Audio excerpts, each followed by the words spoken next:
जय श्री राम। आज इस अयोध्या कांड का समापन होने जा रहा है, जिसमें हमने सुना श्री राम और भरत के प्रेम पूर्वक बिताए हुए क्षणों को, जिसमें जहाँ श्री राम भरत जी को और भरत जी श्री राम को इतना मान सम्मान देते हैं कि दोनों आपस में मिलकर रहते हैं। जहाँ श्री राम भरत के प्रेम, त्याग और व्रत की प्रशंसा करते हैं, वहीं पर भरत अपने आप को प्रायश्चित के जल में भीगा हुआ पाते हैं कि उनकी वजह से ही श्री राम को वन में जाना पड़ा।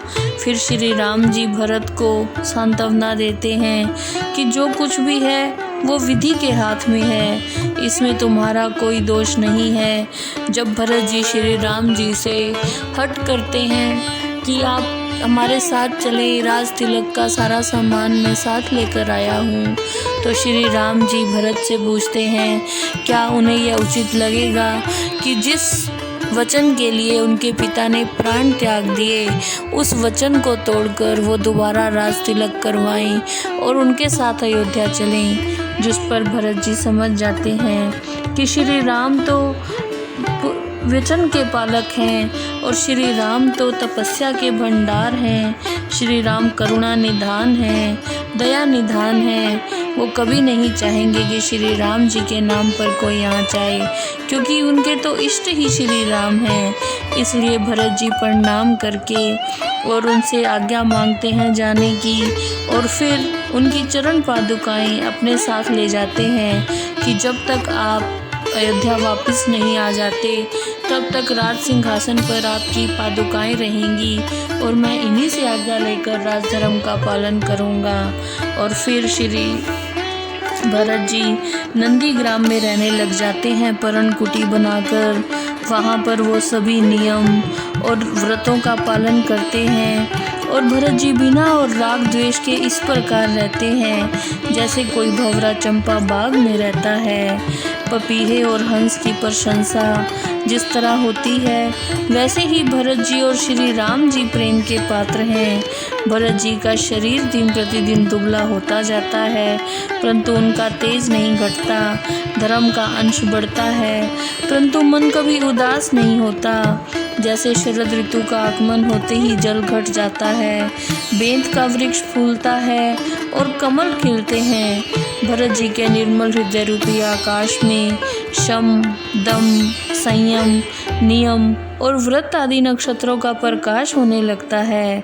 भरत जी की स्थिति, बुद्धि और उनके कार्य तथा उनकी भक्ति, वैराग्य आदि गुणों का वर्णन करने में सभी श्रेष्ठ कवि सकुचाते हैं, क्योंकि वहाँ पर तो शेष जी, गणेश जी और सरस्वती जी भी नहीं पहुँच पाते, और वो भरत जी की दशा का वर्णन अच्छी तरह से किस प्रकार कर सकते हैं। प्रतिदिन प्रभु श्री राम जी की पादुकाओं का पूजन भरत जी करते हैं और उनकी प्रीति को ही हृदय में समाये रखते हैं।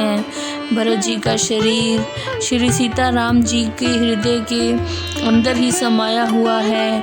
उनकी जिह्वा राम नाम जपती रहती है और उनके नेत्र में करुणा का जल बरसता रहता है। लक्ष्मण जी, श्री राम जी और सीता जी वैसे तो वन में वास कर रहे हैं, परंतु इधर भरत जी के हृदय में निवास कर रहे हैं। भरत जी हर प्रकार से प्रशंसा के योग्य हैं, जिन्होंने व्रत और नियमों को जानकर साधु सन्यासियों को भी पीछे छोड़ दिया। भरत जी का आचरण परम पवित्र, मधुर, सुंदर और आनंद मंगल देने वाला है। कलयुग के घोर पापों के कलेशों को हरने वाला और महामोह रूपी रात को नष्ट करने वाले सूर्य के समान है। पाप समूह रूपी हाथी के लिए शेर के समान है और सभी दुखों को हरने वाला है श्री भरत जी का आचरण।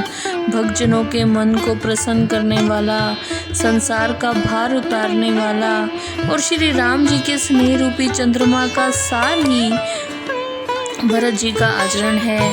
भरत जी का आचरण अमृत के समान है। श्री राम सीताराम जी के प्रेम रूपी अमृत से भरे हुए यदि भरत जी का जन्म ना होता तो बड़े बड़े ऋषि मुनि किस तरह से कठोर व्रतों का पालन कर सकते थे।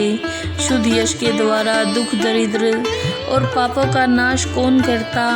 तुलसीदास जी कहते हैं कि कलयुग में मुझ जैसे छोटों को हठ पूर्वक श्री राम के सम्मुख कौन करता। कितना सुंदर भाव विहुल दृश्य है जब श्री राम और भरत आपस में मिल रहे हैं और दोनों की आंखों से प्रेम के अश्रु बह रहे हैं। दोनों भाइयों ने एक दूसरे का मान रखा और जहाँ श्री राम ने भरत को राज्य दिया और अपनी चरण पादुकाएं दी, वहीं पर भरत जी ने भी चरण पादुकाओं को सिंहासन पर रखा और वो भी श्री राम की तरह पर्णकुटी में ही अपने सारे सुख और ऐशो आराम त्याग कर मुनि की तरह रहने लगे। आहा, कितना मनोहारी दृश्य है। तुलसीदास जी कहते हैं कि जो भी भरत जी के चरित्र को आदरपूर्वक सुनेगा, उनको श्री सीताराम जी के चरणों से प्रेम और संसार रूपी विषयों से वैराग्य अवश्य प्राप्त हो जाएगा। तो आज यहाँ पर समापन हुआ अयोध्या कांड का। कल हम आनंद लेंगे श्री अरण्य कांड का। जय श्री राम।